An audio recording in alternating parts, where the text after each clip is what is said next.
Assalamualaikum warahmatullahi wabarakatuh. Perkenalkan, nama saya Mansa Hawariaswa. Saya di sini ingin menjelaskan tentang biografi Tuanku Imam Bonjol, yaitu dengan nama lengkapnya Imam Sahab.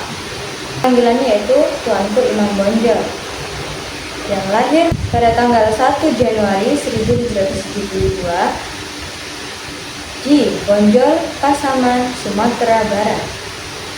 Wafat pada umur 92 pada tanggal 6 November 1864 di Manado, Sulawesi Utara.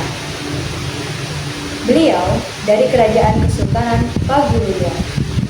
Peran beliau adalah ulama, pemimpin perang Padri, dan pejuang melawan Belanda. Julukannya adalah pahlawan perang Padri. Perjalanan hidup Tuanku Imam Bonjol. Tuanku Imam Bonjol lahir dengan nama Muhammad Sahab pada tahun 1772 di Bonjol, Sumatera Barat. Ia tumbuh dalam lingkungan yang kuat dalam ajaran Islam dan mendalami keilmuan agama. Seiring berjalannya waktu, ia menjadi ulama berpengaruh dan berperan besar dalam penyebaran agama Islam di tanah Minangkabau.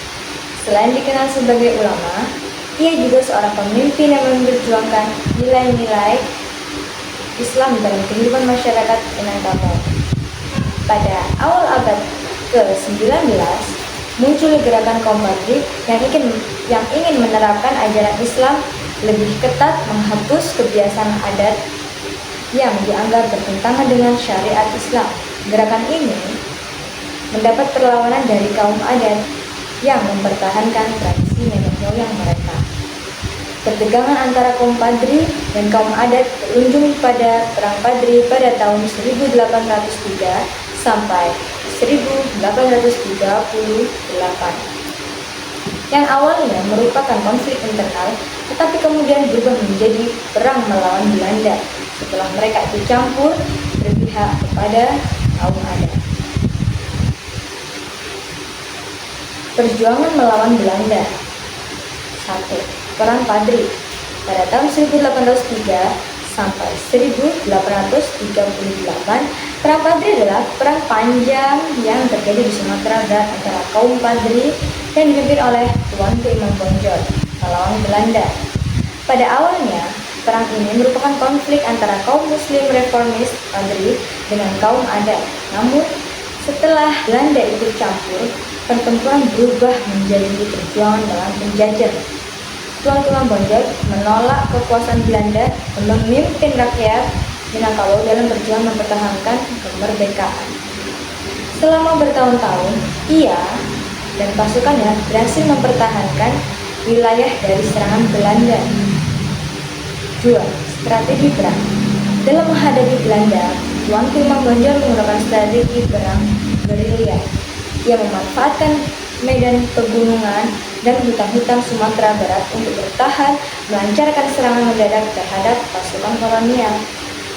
Salah satu pertahanan utama dalam perang ini adalah Benteng Bonjol yang menjadi pusat perlawanan terhadap Belanda. 3. Penangkapan dan pengasingan. Pada tahun 1837, setelah bertahun-tahun perang, Benteng Bonjol akhirnya jatuh ke tangan Belanda. Tuanku Imam Bonjol ditangkap melalui tipu muslihat, yaitu diundang dalam berunding untuk berdamai, tetapi kemudian ditawan. Maka cerita ya, setelah ditangkap, ia diasingkan ke beberapa tempat, yaitu Cianjur, Ambon, dan akhirnya ke Manado, Sulawesi Utara. Di tempat pengasingannya, ia tetap teguh dengan keyakinannya hingga akhir hayatnya. Akhir hidup dan warisan. Tuanku Imam Bonjol wafat dalam pengasingan di Manado pada tanggal 6 November 1864. Meskipun diasingkan, perjuangannya tetap dikenang sebagai simbol perlawanan masyarakat Indonesia terhadap penjajahan Belanda.